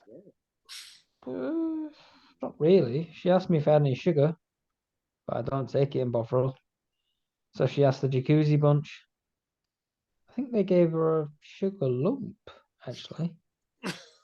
Did you notice anything strange about after she drank the tea? Well, actually, she did start acting a bit odd. That hole she dug was far too deep for her turnips. Hang on, everyone. This smacks of something very sinister. I think our Betty's possibly been nobbled. What? Oh no, Betty's been cabbaged on her own allotment. Do you reckon the bugger slipped her something with the sugar? That'd be my guess, Mum. A couple of drops of LSD, maybe. What do you know about hard drugs, William? Oh, only enough not to pop 'em up your bum crap with a toothpick, Mum. Well, that's all right then. It certainly would explain Betty's behaviour today. Is it really?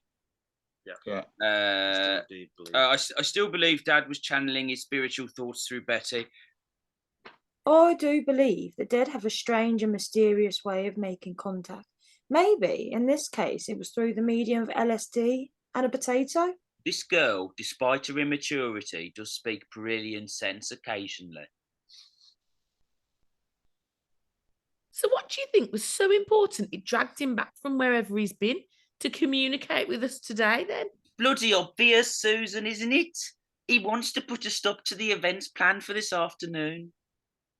Now, just a minute, Missy.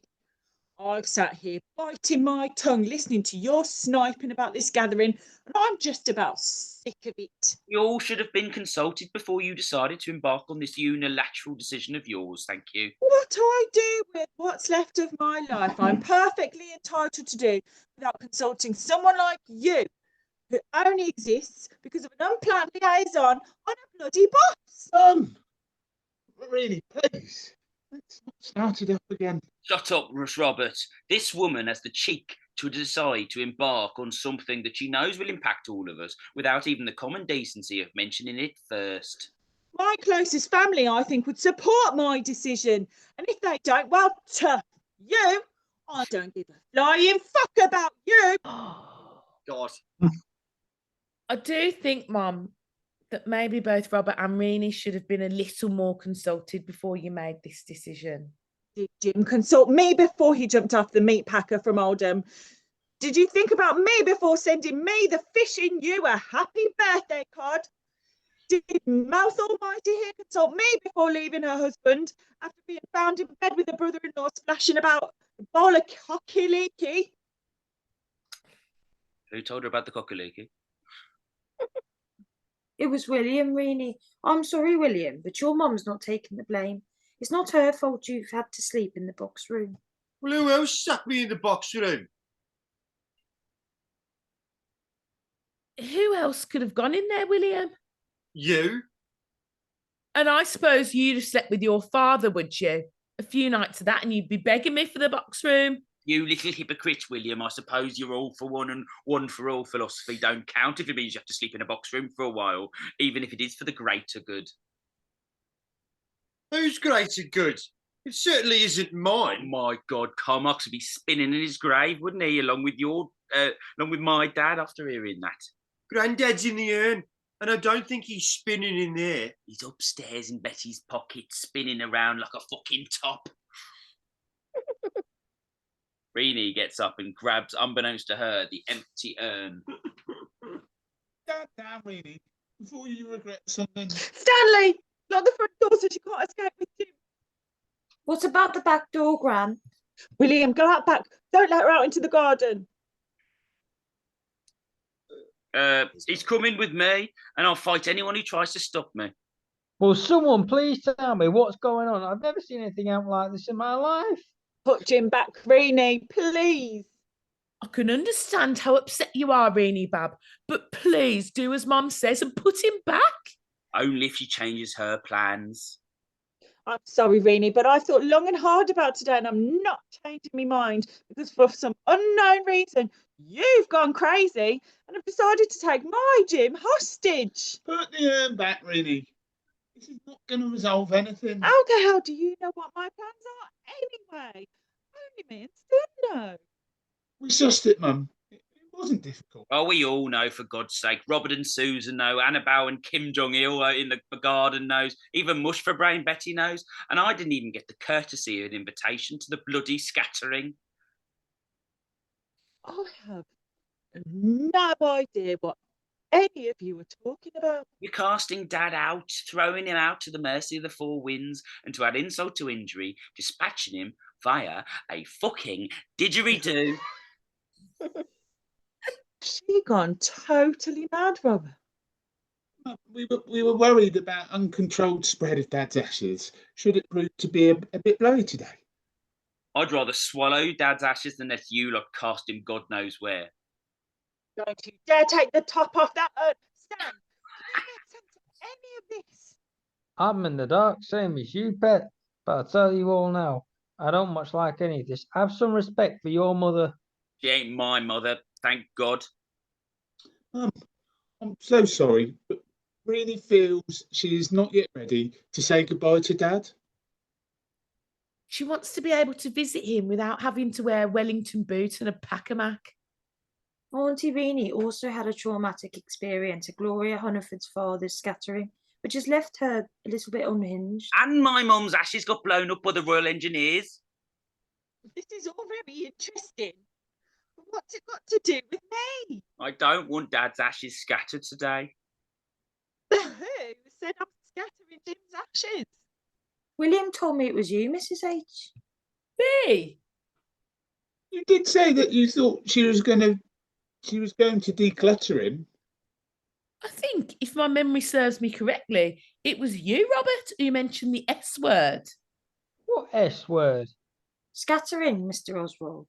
Oh, I'm not scattering Jim's ashes today or any day. This is still his home as far as I'm concerned. So why are we all here today, Mum? It was to announce to you all that I'm bloody getting married again. Who to? I was honoured to have been asked to share in Cynthia's life. You're going to marry Stanley, Mum? Roll them pants down, Candy. This is important. Since Jim's death, and despite all of you, there have been times when I felt very lonely. So I've made a decision and plucked up the courage and asked Stanley to marry me. How absolutely wonderful. The toast to Mum and Stan. May you both be very happy. Suddenly, Yeah. suddenly, William, who has been in the garden this whole time, remember, bursts back into the room and sees Reenie holding the urn. Stand back, Gran. Cometh the hour. Cometh the man. Oh, William. Robert, we've lost our little soldier. It seemed like only yesterday he was wearing short trousers and picking his nose. Don't worry, Susan. We've not lost him completely. He's still picking his nose. Dad, I've got this. Reenie, give me back my granddad. William screams and lunges at Reenie. Don't have to scream.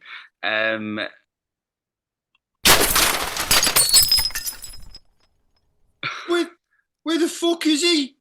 I want to see the bright lights tonight. Right, okay, this is the last scene, I promise you, the very, very, very last scene. We're at Cynthia's house. It's still Thursday, as if the day of the week was particularly important to you, but very late. Cynthia and Stan are relaxing, but everyone else has left, apart from you. Most people would have left, but we appreciate you still being here.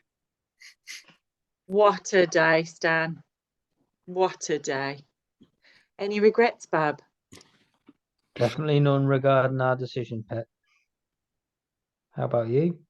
No, Stan. But what about the allotment? To be honest with you, if today's episode has got rid of the jacuzzi bunch, then it'll be worth all the trouble. But what about your legs, though? They're only bits of water. Although these trousers have had it. I'm talking about your water retention problems. Your water retention's on the inside of my legs, Sin. I know, but all that water couldn't have done them any good. You should see the doctor. I saw the doctor. Did you? Yeah. And he gave me a tap of my knee. Hey, did you get it? 1-0. Give me a tap of my knee. You're boosting me water retention. You're a funny fucker, Stanley Oswald. Fancy another drink? Cynthia pours more brandy and they settle down on the couch together. Suddenly, they hear a noise from upstairs. Oh. It's a sound effect. It's not, actually. Oh. Did you hear that noise, Stan? I think we've got intruders. They hear someone or something coming down the stairs, and then the living room door slowly opens, and Did I miss the scattering scene? Did it go alright? Oh, Betty, you gave us quite a start. I'd quite forgot you were still upstairs. There was no scattering. There never was. Are you feeling any better? Can't find my tights in. You've got them on, Bab. Hi. Can you still You see still Lucifer see tapping on the Lucifer window? Sorry. It's all right.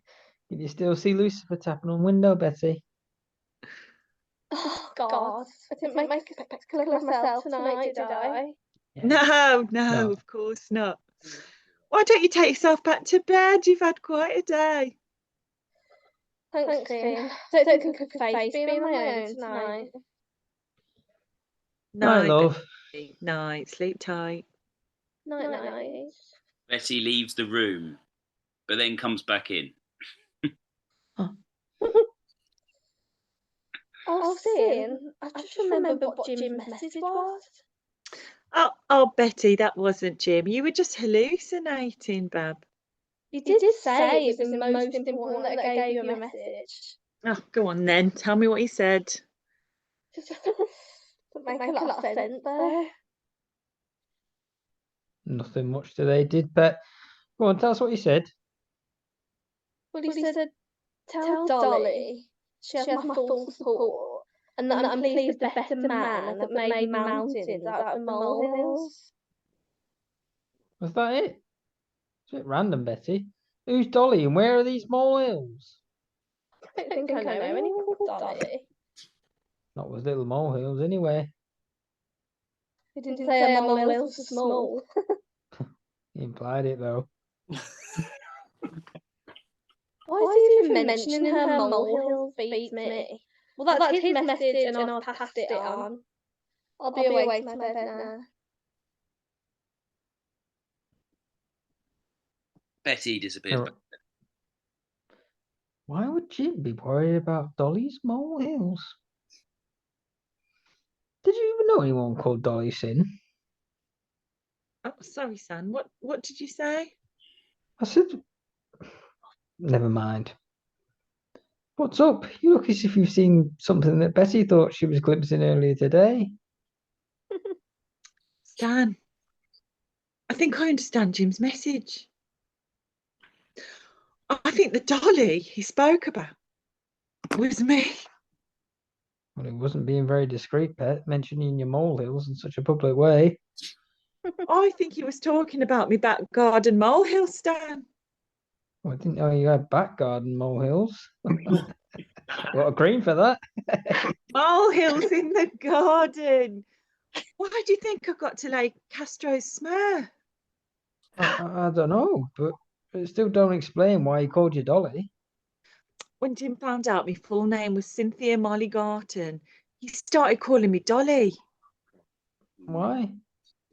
Molly Garton, Dolly Parton. Oh, and by mentioning your molehills, was that Dolly Parton reference too? Because she made mountains out of a. Oh, you've a mucky mind sometimes, my lad. I I just do. told you. The molehills were exactly that. Molehills made by bloody moles. Oh, right. Well, sorry, Sin. I mean, I sometimes think I've been on my own for too long. You know. Why do you think I asked you to help me get rid of the grass and put in Castro's smear? Oh, and Jim came back from wherever he's been to tell you. That he's happy that a better man has sorted his molehill problem for him. But you saw it, Sid. I was just the muscle. He don't know that. And by saying I had his full support, Jim was also giving our marriage his blessing. Oh, what's in a sea now? Oh, God bless him, wherever he is. You've been such a support to me these past months, Span. It's been my pleasure, Sin. And you've also brought a light back into my life that I didn't think I'd ever again have after losing Diana like we did. Come here for a cuddle before I pedal off home. Oh, Stan, just give me a minute. Cynthia gets up and drapes a tea towel over Jim's didgeridoo. Take me to the dance and hold me tight. I want to see the bright lights tonight. Right, thank you all for coming. Thank you very much. There was talk once about your ticket getting you a free drink. However, he's gone quiet on that since 30 people have signed up for it. So if you want to ask him about it, there's an old man in the corner who's been mouthing along to every word. So I suggest you go and speak to him. Thank you very much. Yeah, I've noticed this mouthing long. Did you get all the words right, Dave? You didn't get all your words right.